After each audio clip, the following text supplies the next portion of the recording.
Happy Arvo, thank you for joining me today. Today we've got kind of a sad video, I'm not gonna lie. The gruesome death of Steve Irwin. Wow. Has it been long enough that we can make video titles like this? This is kind of, whew. The Crocodile Hunter. The only thing I know about his death is that he died from a stingray through the heart. Rest in peace. And I have always honestly been curious about more details. So this is only 2 weeks old and has over 2 million views. Let's see what it's all about. Its name was synonymous with animals, fun, and Australia, though many people might have known him better as the Crocodile Hunter. He was beloved and admired by his family and fans all over the globe alike. His unexpected death sent a shockwave, and many around the globe felt the sadness of his untimely passing. For most of us, wild animals are... For me, honestly, that was one of the most shocking celebrity deaths ever. Right there next to like Michael Jackson. As being, wow. Like that blew my mind. He died. Holy crap. Incredibly beautiful creatures, which are also dangerous, so ultimately best left alone to their own devices. There are some people out there who don't necessarily fear animals, but still carry massive amounts of respect for nature's most extraordinary beasts. There's nothing that could come between them and their huge amounts of love for animals, sometimes not even death. He died doing what he loved. Steve Irwin was definitely such a person. Not only was he a TV personality feeding crocodiles in front of the cameras like he'd feed puppies, but he was also a wildlife expert, an environmentalist, an advocate for nature conservation, and a zookeeper. Steve had lived his whole life amongst animals. His father, Bob, a wildlife expert with a special interest in reptiles and amphibians, and his mother, Lynn, a wildlife rehabilitator, started the... That wasn't his mother, was it? ...and amphibians, and his mother... There's no way that's his mom. Lynn, a wildlife rehabilitator, started the small Queensland Reptile and Fauna Park when Steve was a child. The boy grew up around crocodiles, and it's safe to say his wasn't a usual childhood. At age 6, he was given a 12-foot scrub python. At age 9, that explains a lot. He was already handling crocodiles, and even wrestled one under his father's supervision. Later in his young adult... I mean, wrestling a crocodile under anyone's supervision, unless the person supervising has like a 12-gauge shotgun, it doesn't really matter. I mean, they can give you tips, I guess. That's certainly helpful, but yeah, that's very dangerous. Steve became more and more involved with the park, but he also worked as a volunteer for Queensland's East Coast Crocodile Management Program and captured over 100... He looked just like his son right there. Oh my gosh. The way, I don't know, his hair. Over 100 potentially problematic crocodiles. His son is going to look just like him when he grows up. In 1991, he took over the park and eventually renamed it Australia Zoo in 1998, bringing it the recognition it deserved. September 4th, 2006 was just another normal day for the TV personality and wildlife expert. Steve was 44 and already had 10 years of experience in television with the smash hit series The Crocodile. Really at the prime of his career. Hunter. That also gave him his nickname, and as always, couldn't seem able to take a break. He didn't want to take a break. He was in love with his work, both on TV and off camera. He was in love with his wife, Terry, and he was in love with his kids, 8-year-old Bindi and 2-year-old Robert. Life was good, and nothing seemed to be able to change. I'm curious what Bindi...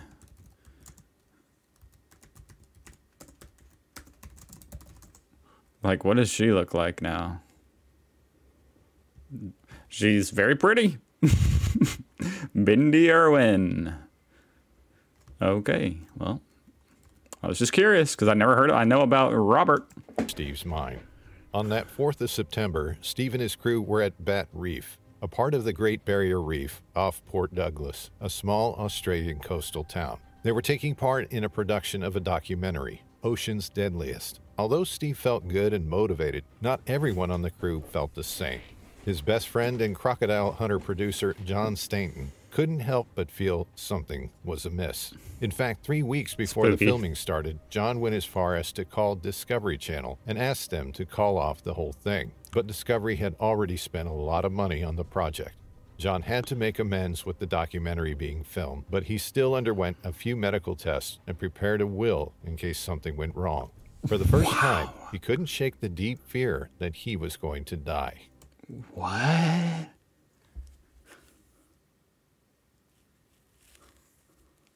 That's bizarre, but it wasn't him. And Steve's speech to the crew a couple of days I wonder why. Was this so much more dangerous than anything else they had done? before filming started also disturbed John Stainton. Steve thanked all of his crew for being there and helping him. To any other member, it probably felt like a normal thank you speech. But to Stainton, Steve's close friend, the whole thing felt unusual and eerie, kind of like a finale type of speech. Still, there was nothing he could do. They had to film. Steve Irwin and John Stainton woke up early on that Monday. There was work to do, sure, but they wanted to spend a little time reflecting together before getting down to business. They were on the deck of Steve's 75-foot research boat, appropriately called Croc 1. The two friends looked over the ocean as they had a cup of tea. Steve was happy, talking about how good life was to him. He was in a good frame of mind, always ready for another adventure. But that was Steve, ever energetic, fun-loving, and charismatic. As the day progressed, the crew realized the waters were a bit too cloudy to film for Ocean's Deadliest. There wouldn't have been much interest in a documentary that couldn't actually show the creatures, so they decided to give it a couple of hours, or maybe even a day. But Steve Irwin wasn't one to sit idle and wait You're telling me that this wasn't even part of the filming? for things to happen. He made them happen. Steve saw the delay as an opportunity to film some footage for his daughter Bindy's upcoming wildlife show on the Discovery Kids channel. It was for the kid. It's not even for the most deadly show documentary. It was for a kids show. It was going to be called Bindy the Jungle my Girl gosh. and have his 8-year-old kid as a presenter. The channel hoped Bindy could step into her father's shoes and educate kids all over the world on nature and its creatures. And Steve thought this a brilliant idea. His daughter was a mini Steve, so it was only natural for her to get her own kid-oriented show. Very so sad. Irwin told his cameraman, Justin Lyons, to get his camera and prepare for a quick dive. They were no strangers to snorkeling. They initially planned to shoot scenes with a tiger shark, but they couldn't find one. Instead, they decided to film a stingray. They took an inflatable away from the main boat. As they dived in, there was nothing that could have alerted them about what was about to happen. The water was shallow, the divers experienced, and stingrays are not exactly what one would call a dangerous creature. Sure, they have stingers, but they're not usually aggressive. That's the craziest thing about it all, is that out of everything he did, this little dive with stingrays in shallow water, that's what did In a it. sense of potential danger, stingrays either swim away or hide their flat cartilaginous bodies beneath the sand. They rarely attack humans, and when they do, it's because they were provoked, such as when they're accidentally stepped on. Beneath the water, Steve and his cameraman, Justin Lyons, Well, now I provoke him every time I go to the zoo. I punch, I give him a little. That's for Steve. saw a beautiful short-tailed Not really. stingray. It had an approximate span of 6.5 feet from the rear, a beautiful creature, worth showing on TV. They soon finished filming, but wanted to take a quick shot of it swimming away for his daughter's TV show. He wasn't afraid after all. This was a man who handled crocodiles. What a badass. Does anybody else have a photo like this out there, guys? Do any of you have photos like this? A crocodile on the shore. You're in the water 12 feet away, facing it with a giant knife on your hip. Daily basis. But something unexplainable happened. Legend. Something terrible that would change things forever. The stingray became agitated, and in an instant, it jammed its razor-sharp tail up, plunging its barb directly into Steve Irwin's chest. Justin Lyons didn't put the camera down. Steve had been hurt before, but he had a rule for his cameraman. They had to film, always, no matter what happened. So the camera rolled while the stingray started stabbing wildly. Holy crap, that's so messed up. But you have to respect that. You know, you have to respect Steve's wishes, first of all. And then second of all, respect he has so much respect for his job and that he's trying to bring the truth to the people. Now, of course, he wasn't trying to die. He wasn't trying to show them that, but whatever did happen, assuming he doesn't die, he wanted the people to see, this is what nature is. By the time the stingray swam away, Steve was standing in a huge pool of blood.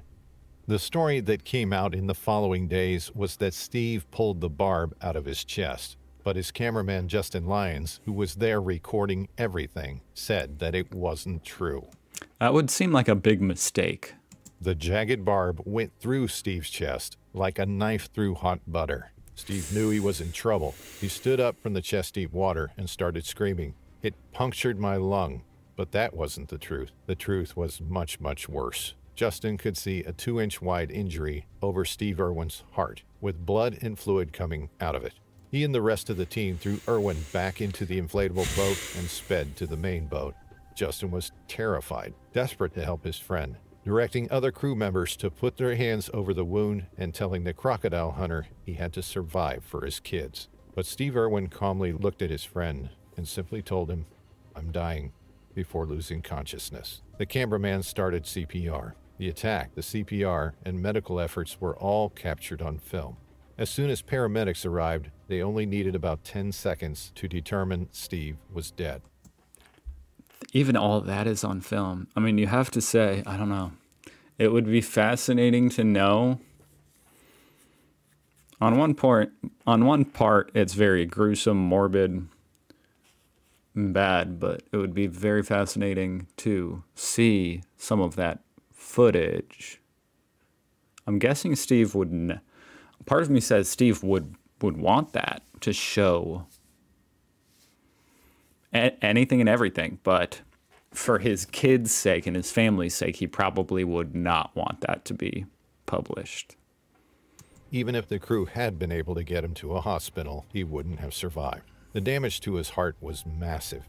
The footage of his accident has never been released to the public and most likely won't ever be. And just like that, in a few seconds, the beloved Steve Irwin left the world doing what he loved most, interacting with an animal. His wife, Terry, and their kids, Bindi and Rob, were on a trip in Tasmania when they heard the news. Terry was called by the zoo manager, and she had to fight the incredible sadness she was feeling and gather her strength to share the news with her kids. When they arrived home at Australia's zoo, they were surprised to see media waiting for them. But there were also... Man, I couldn't imagine going to the Australia Zoo on that day. So flowers from people who mourned Steve. Terry never remarried. Can only imagine. To her, Steve was a soulmate, and no one could come close to what they had shared.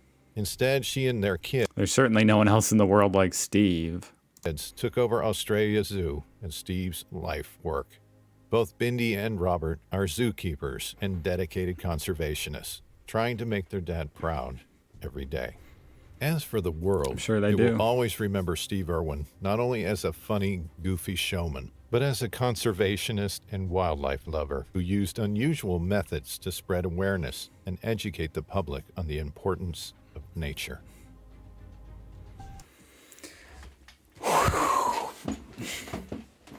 Wow. Unbelievable. Truly an absolute tragedy to lose that we lost Steve that young and in that way. But then again, he died doing what he loved. Not a whole lot of new information in here. I mean, I didn't know some of those details about that. It was even the part where he was being resuscitated. He was on the boat and they were still filming that. That's all wild. And his wife getting the call in Tasmania. Very fascinating. Go check out this channel, Fierce. I'll link it down below. Really cool video. And thank you for watching. Sorry about the depressing video today, but happy Arvo. I hope to see you again tomorrow. Goodbye.